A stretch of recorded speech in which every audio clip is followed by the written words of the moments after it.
Welcome to कृषि exam. आज के हम वीडियो में बात करेंगे पीली क्रांति की येलो रेवोल्यूशन। तो पीली क्रांति किससे संबंधित है? तिलहन उत्पादन से। पीली क्रांति संबंधित तिलहन उत्पादन से।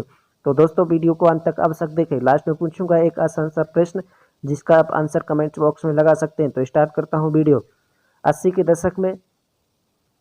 दशक में जब देश का खाद्य तेल आयात चिंताजनक स्तर पर पहुंच गया था, तब पूर्व प्रधानमंत्री राजीव गांधी ने सेम हस्तक्षेप करके तिलहन का तकनीकी मिशन शुरू किया। तो राजीव गांधी ने तकनीक तिलहन पर मिशन शुरू किया। आगे देखते हैं। तिलहन उन फसलों को कहते हैं जिनमें वनस्पति तेलों का उत्पादन होता है, जिनसे महत्वपूर्ण है कि तिल, सरसों, मूंगफली, सोया, सूरजमुखी। भारत में तिलहनों की उपज बढ़ाने के लिए पीत क्रांति का संकल्पना दी गई थी। आगे देखते हैं। आमतौर पर लोगों पीली क्रांति शब्द से भ्रमित हो जाते हैं। तो आमतौर पर लोग पीली क्रांति से शब्द से भ्रमित, इसके दो पहलू हैं। फिलिपिनियो सेनेटर वैगनो की हत्या के बाद हुए प्रदर्शन के दौरान पीले रिबन उपस्थिति के कारण पीली क्रांति 1986 की पीपल्स पावर रेवोल्यूशन फिलीपींस क्रांति भी कहा जाता है। तो फिलीपींस क्रांति भी कहा जाता है। राष्ट्रपति फर्डिनेंड मार्कोस 20 साल के नियमों के खिलाफ क्रांति को व्यापक जीत हुई रूप में देखा भी गया। और नेक्स्ट पहलू था कि सरसों, शीशम आदि मूल रूप से पीली क्रांति के कारण हाइब्रिड तेल के बीजों के उत्पादन के कारण खाद्य तेल में उत्पादन में अचानक वृद्धि हुई। इसके प्रमुख थे पुर्तगाली।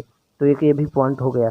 आपको बता दें, हरित क्रांति की अगली कड़ी के रूप में यानी कि हरित क्रांति की द्वितीय चरण में विकास की योजना बनाई गई, जिसके अंतर्गत तिलहनों के उत्पादन में वृद्धि लाने के लिए नवीन रणनीति अपनाई गई। दूसरे शब्दों में कह दें तो खाद्य तेलों के तिलहन फसलों के उत्पादन के क्षेत्र में अनुसंधान और विकास की रणनीति को पीली क्रांति के नाम दिया गया। हमारे देश में तिलहनों के अंतर्गत 9 प्रकार के निम्नलिखित बीज आते हैं। तो 9 प्रकार के निम्नलिखित बीज आते हैं। कौन से हैं? सरसों, तुरैया, सोयाबीन, सूरजमुखी, अरंडी, अलसी, कुसुम, मूंगफली, तिल, नाइजर आदि। आगे देखते हैं। भारतीय भोजन में प्रति व्यक्ति वसा और तेल की वार्षिक उपलब्धता केवल 6 किलोग्राम है, जबकि विश्व में देखा जाए तो 18 किलोग्राम है। भारत में कृषि उपज की क्षेत्रफल लगभग 10% क्षेत्रफल इसकी खेती की जाती है और देश में कुल उत्पादक लगभग 10% भाग में तिलहन की फसल प्राप्त होती है। आगे देखते हैं। 60 के दशक में देखा जाए तो तिलहन उत्पादन आत्मनिर्भर था, किंतु सिंचित क्षेत्रों की कम प्रतिशत और मौसम की अनिश्चितता के कारण बढ़ती गई आबादी के साथ साथ तेलों की प्रति व्यक्ति उपलब्धता कम होती गई, जबकि भारत देश जलवायु तिलहन का उत्पादन में बहुत ही उपयुक्त देश माना जाता है। आगे देखते हैं। तिलहन उत्पादन के कम होने के कारण। तो तिलहन उत्पादन के कम होने के पहला कारण है कि कुल कृषि भूमि में तिलहनों फसलों का कम क्षेत्रफल होता है। कुल कृषि भूमि में तिलहनों फसलों का कम होना। घरेलू बीजों का उपयोग करना, जिससे गुणवत्ता पर प्रतिकूल प्रभाव पड़ता है। नेक्स्ट पॉइंट है खाद्य एवं उर्वरकों का कम मात्रा में प्रयोग होना। चौथा पॉइंट है फसल सुरक्षा वैज्ञानिक तरीकों को ना उपयोग किया जाना। तो एक ही बहुत बड़ा कारण ये था। 5वां कारण था कि मिश्रित फसलों को दलहन उत्पादन को प्राथमिकता देना ना देना। तिलहन उत्पादन बढ़ाने हेतु सरकारी प्रयास। तो कुछ प्रयास की गए तिलहन उत्पादन के। पहला प्रयास था कि तिलहनों का तकनीकी mission, technology mission on the world seed की स्थापना 1987-88 में भारत सरकार ने एक टेक्नोलॉजी मिशन की शुरुआत की, जिससे सरकारी समितियों को कृषि अनुसंधान ऋण प्रदान करके संस्थाओं को मदद दिलाने के लिए वृद्धि के लिए भयावह प्रयास किए गए। टेक्नोलॉजी मिशन को उत्पादन में तकनीकों का विकास करने के साथ साथ उत्पादन बढ़ाने की प्रक्रिया जैसे बीज प्रोसेसिंग, भंडारण आदि पर बेहतर काम किया गया। नेक्स्ट पॉइंट था कि दूसरा न्यूनतम समर्थन मूल्य में वृद्धि की गई। तो तिलहन के उत्पादन को आकर्षक बनाने के लिए सरकार ने न्यूनतम समर्थन मूल्य को भी पर्याप्त वृद्धि की। तो 1989 में कृषि लागत एवं कीमत आयोग तिलहन वसूली कीमतों पर भारी वृद्धि देखी गई।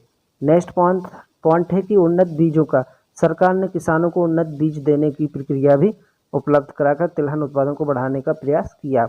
चौथा पॉइंट है कि भंडारण वितरण पर भी सुविधा पर जोर दिया सरकार ने, एक नीति बनाई गई। छठवां है कि कृषि। 5वां पॉइंट है कि राष्ट्रीय कृषि सहकारी विपणन संघ लिमिटेड नेफेड की स्थापना भी की गई। राष्ट्रीय तिलहन वनस्पति विकास बोर्ड NOBOD की स्थापना भी की गई। मूंगफली के अतिरिक्त सरकार ने सोयाबीन तथा सूरजमुखी फसल को किसानों के बीच एक मुख्य आकर्षक तिलहन उत्पादन के रूप में स्थापित किया। विवादित हो कि भारत में सोयाबीन का सबसे बड़ा उत्पादक राज्य मध्य प्रदेश है, इसलिए इसे सोया प्रदेश के नाम से भी जाना जाता है।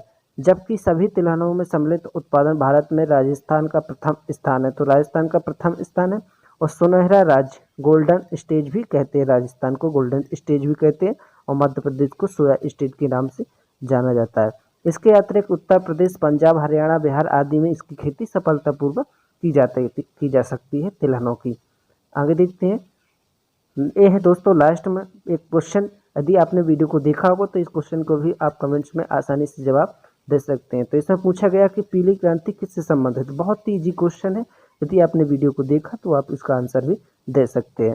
तो इसका आंसर देने के लिए और अभी तक आपने हमारे चैनल को सब्सक्राइब नहीं किया तो सब्सक्राइब कर दें, बेल आइकन को प्रेस कर दें, वीडियो पसंद आए तो लाइक कर दें और शेयर कर दें। जय हिंद, जय जवान, जय किसान।